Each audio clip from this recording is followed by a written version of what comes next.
বন্ধুরা, আজকের যেহেতু শনিবার তো নিরামিষ বানাবো। তো নিরামিষে আজকের আমি বেগুন আলুর সবজি বানাবো। তো চলো, তার আগে আমি বেগুন আলুটা কেটে নিই।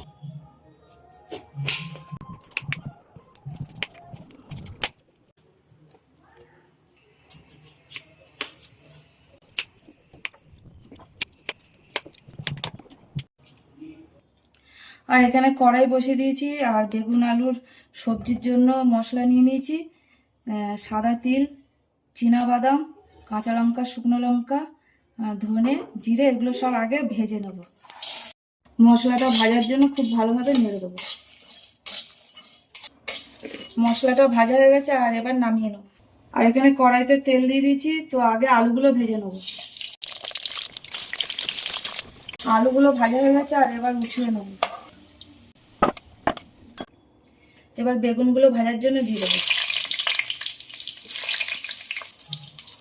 বেগুনগুলো উল্টে দেবো এই সিটটা। বেগুনগুলো ভাজা হয়ে গেছে, উঠিয়ে নেব।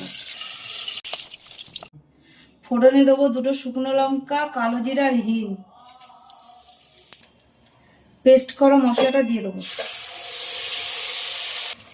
দিয়ে দেবো হলুদ, স্বাদ মতন নুন, সামান্য চিনি। মশলাটা ভাজার জন্য খুব ভালোভাবে নেড়ে দেবো। আলুগুলো দিয়ে দেবো।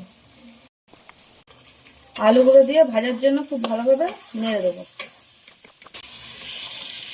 আলু দিয়ে খুব ভালোভাবে কষানো হয়ে গেছে, আর এবার জল দিয়ে দেবো। জল দিয়ে দিলাম, মশলা বাটি ধোয়া জল। ফোটার জন্য ঢাকা দিয়ে দেবো। ঝোল ফুটে গেছে, আর বেগুনগুলো দিয়ে দেবো। উপর থেকে কটা কেটে রাখা কাঁচা লঙ্কা দিয়ে দেবো। ফোটার জন্য ঢাকা দিয়ে দেবো।